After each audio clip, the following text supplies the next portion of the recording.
അങ്ങനെ വിട്ടുകൊടുക്കാൻ പറ്റുമോ? TDT പാർട്ടി എന്നൊരു പ്രസ്ഥാനം ഇവിടെ ഉള്ളിടത്തോളം ഇതിനെതിരെ സമരം ചെയ്യും. ഇത് പൊളിച്ചടുക്കും ഞങ്ങൾ.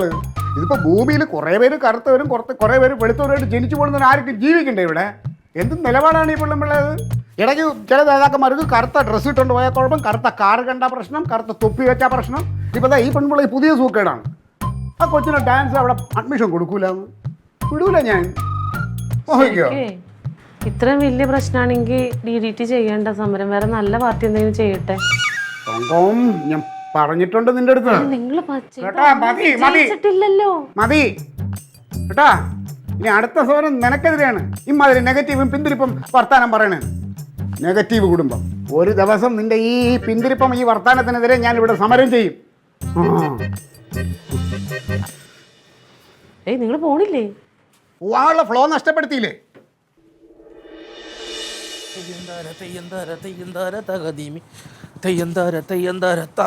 എവിടെ പോണ്ടേ? നിശ്ചയ തിരക്കാം. നീ ഒരു കാര്യം ചെയ്യാ, താഴോട്ട് പറമ്പിലോട്ട് പോവാം നമുക്ക്. പറമ്പിലോ? ഞാനോ? ഒരു തറ എടുക്കാം.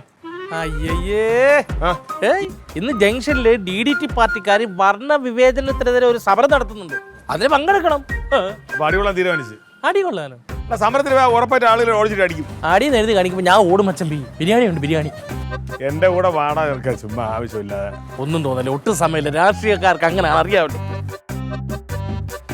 മച്ചമ്പി ഓ ഇറങ്ങിയോ?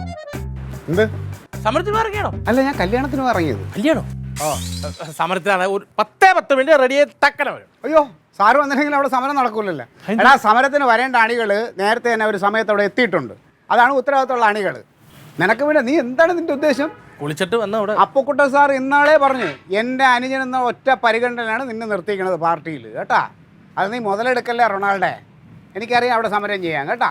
ബാബു ഒക്കെ എന്നെ വെയിറ്റ് ചെയ്തവിടെ. അയ്യോ പിന്നെ ബാബു, നീ ഇവിടെ നിന്ന് സമരം ചെയ്യും, ഭക്ഷണത്തിനും മറ്റു കാര്യങ്ങൾക്കും വേണ്ടിയിട്ട്. അത് നടക്കൂല. നിന്റെ കൊടക്കാള മാതാവേ, ഞാൻ 101 രൂപ മെഴുതിരി കത്തിക്കുക. പോലീസുകാർ അടികൊണ്ടിന്റെ ഒക്കെ ചന്തി പൊട്ടണേ. നീ ആള് കൊള്ളാലടാ. മാനസികമായിട്ട് തയ്യാറെടുത്തിരിക്കുമ്പോൾ അത് പിന്തിരിക്കുമ്പോൾ നമുക്കൊരു വല്ലാത്തൊരു വിഷമം. ഇല്ല, എനിക്ക് ഈ വിഷമം മാറ്റണ പോലെ കഴിച്ചാലേ പറ്റും. ഞാൻ ലില്ലിപ്പൻ്റെ അടുത്ത് വല്ല കഴിക്കട്ടെ. കഴിച്ചിട്ടങ്ങ് വരുമോ? നോക്കട്ടെ, വിശ്രമിച്ചില്ല. അവിടെ മമ്മട്ടി ഉണ്ട്, വേറെ അത് അടിച്ചിട്ട് വരണം കേട്ടാ. ഞാൻ നോക്കിയിരിക്കും. എന്തെങ്കിലും കഴിക്കാൻ തരുമോ? കഴിക്കാൻ ഇപ്പോഴല്ലേ കഴിച്ചിട്ട് അങ്ങോട്ട് പോയത്? അത് ദഹിച്ചില്ല പെണ്ണേ. ഒന്ന് പൊയ്ക്കവിടെ നിന്ന് എനിക്ക് ഡാൻസ് ക്ലാസ്സിൽ പോകാൻ സമയമായി. ഒരു 3 ദോശ, ഒരു ഇച്ചിരി പോലെ ചമ്മന്തി തരാനാ? ഇല്ല തരാൻ. ഞാൻ പാത്രമൊക്കെ കഴുകി വെക്കണ കാണുന്നില്ലേ? ചേച്ചിയുടെ അടുത്തോട്ടിയല്ലേ?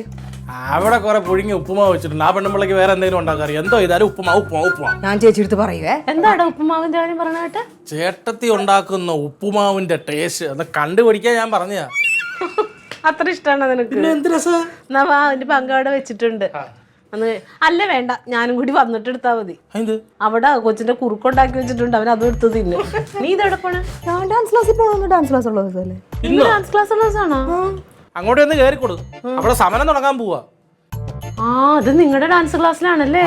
ചേച്ചി എങ്ങനെ അറിഞ്ഞു? മുത്ത് പറഞ്ഞ്.